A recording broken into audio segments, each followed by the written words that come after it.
initialement dédiées à la pratique et à l'enseignement de la natation, les piscines publiques sont aujourd'hui des lieux de détente et de loisirs.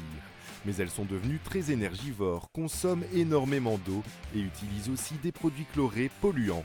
Et ça, ce ne sont que quelques exemples parmi les nombreux aspects à améliorer. Mais alors, que peut-on faire pour que les piscines communales soient plus écologiques? L'équipe du Zoom a mené l'enquête pour vous, ici à Tournai, sur le chantier de la piscine de Lorient.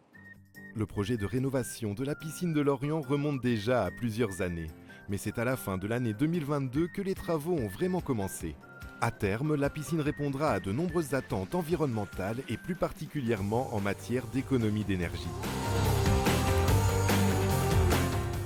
Par exemple, sur la partie grand bassin, on a réduit de 4000 m3 le volume du bâtiment, donc ce qui permet de réduire fortement la consommation, que ce soit pour le chauffer ou pour le ventiler.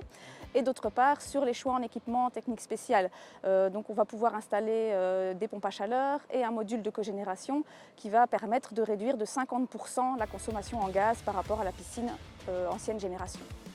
Ça, c'est pour la consommation d'énergie, mais la consommation d'eau sera fortement revue à la baisse aussi. Un bassin d'apprentissage, un espace pour les enfants et un espace wellness viendront pourtant rejoindre le grand bassin déjà existant.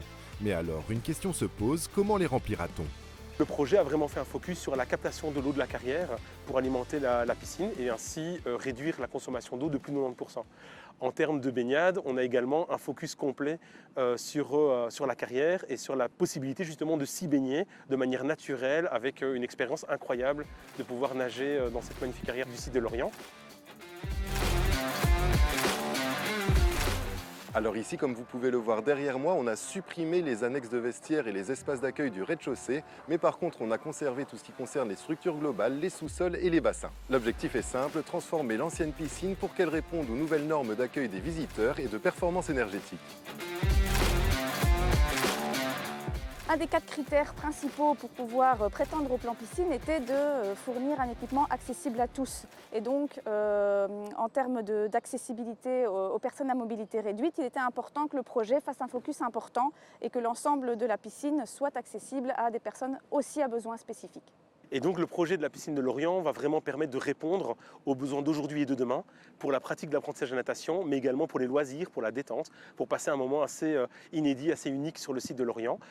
Par ailleurs, avec l'agence IDETA, la ville de Tournai travaille sur un développement du site de Lorient pour lui permettre justement de rayonner et de se développer avec toute une série d'équipements, d'aménagements qui feront plaisir vraiment à tous nos concitoyens. Autant d'atouts qui feront de la piscine de Lorient un site unique en Wallonie et surtout une réelle plus-value pour la ville de Tournai et ses habitants.